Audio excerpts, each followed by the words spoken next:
I've got, I don't know if it's bad news or if it's just information that I want to give out today. And so I'm like, well, what if I were a bachelor's degree and, I maxed out, let's just make my numbers easy here, 75,000. So this is the pay scale for Yeah, so a school district? this is the pay scale for my school district. Yep. Oh, okay.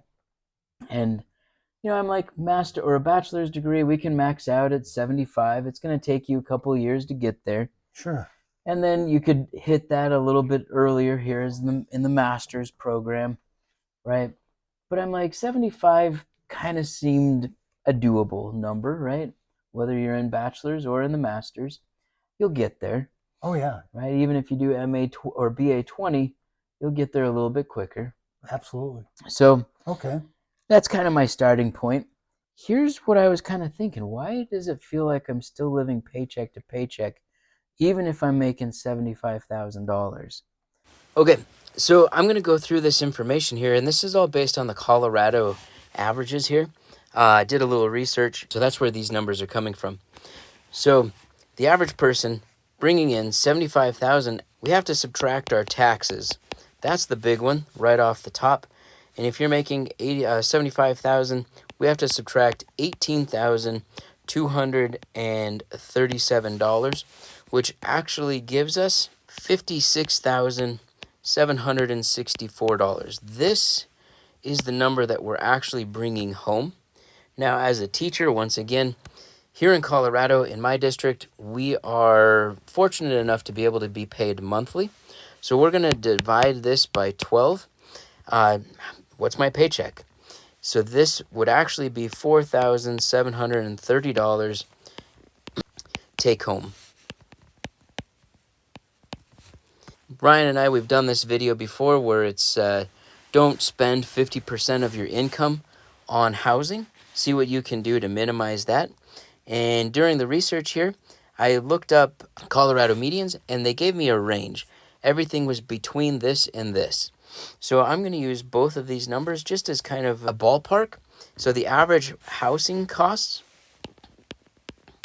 this can be rent, this can be mortgage, was between $1,600 and $2,200. So I'm going to say it's $2,000. So you can see that that's a big chunk taken right out of that paycheck. Same thing for our car payment. Car payments were between $800 and $1,000 a month. And now this is not just your car payment, but this is like your repairs, your fuel, your payments as well if you have any. And the range was between $800 a month and $1,000 a month. So once again, there's that range there. It's car $800 to $1,000 for that. Next up, we have utilities. The utilities here in Colorado, we lumped them all together, and it's your gas, electric, internet, water.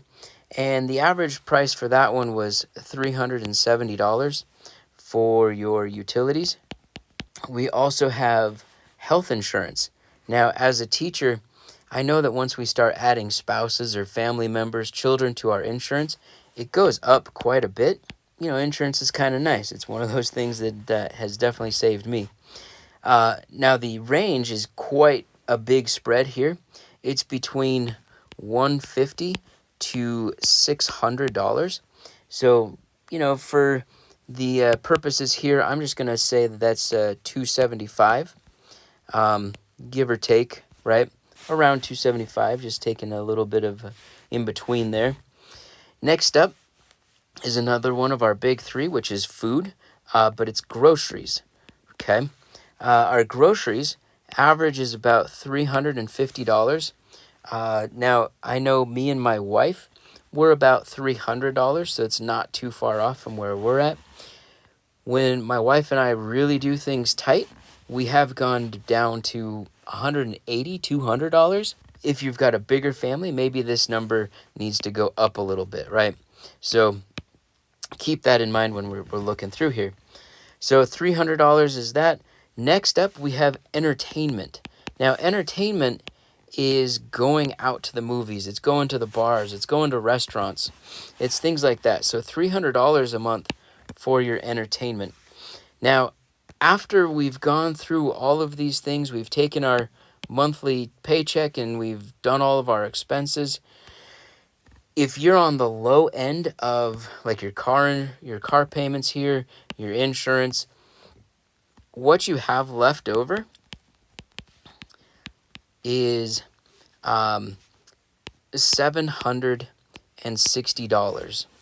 Now, if you're on the upper end of that, you're paying a little bit more on your car, you've got higher housing expenses, then you're left with $210 in your paycheck. Now, that, once again, just knowing where your money is going and realizing that you're not starting off with $75,000, it kind of helps. You're like, well, yeah, no wonder I'm living paycheck to paycheck if I'm coming in right here at the $210 left a month. And I just want you to be aware that these are things that happen, right? We have to have a place to stay, right? We have to get to work, and we like to eat. Now, here's the other kicker. We also contribute to our retirement pension, PARA. PARA takes 12 months, and we actually contribute 11%, but for my math, I'm going to do it at 10%. And we divide that by 12 months. This number right here, 625, that's what we're actually paying every month into PARA out of our paycheck. So if you're at 625 and you're living on the cheaper end, now you minus 625 out of here, you're left with $135 a month. That's what you're left over with on your lower end of spending. If you're over on the higher end, you're in the hole. You are negative money. So this is why it might feel like you're living paycheck to paycheck. Just want to throw that out there. I want you guys to think about where are you at.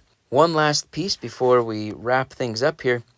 This, because we're living a little bit tight, this is where a side hustle can come into play, right? Making a little extra money. The other thing is your partner or spouse. When you combine both your incomes, right? Two incomes, this can also help put money into your living expenses. So just make sure that we're not living on spending everything from both incomes. So that's just kind of a wrap up. Just pay attention to where your money's going.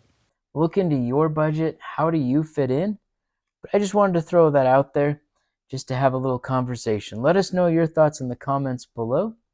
Don't forget to subscribe, and we'll see you next time, guys. Thank you. Bye.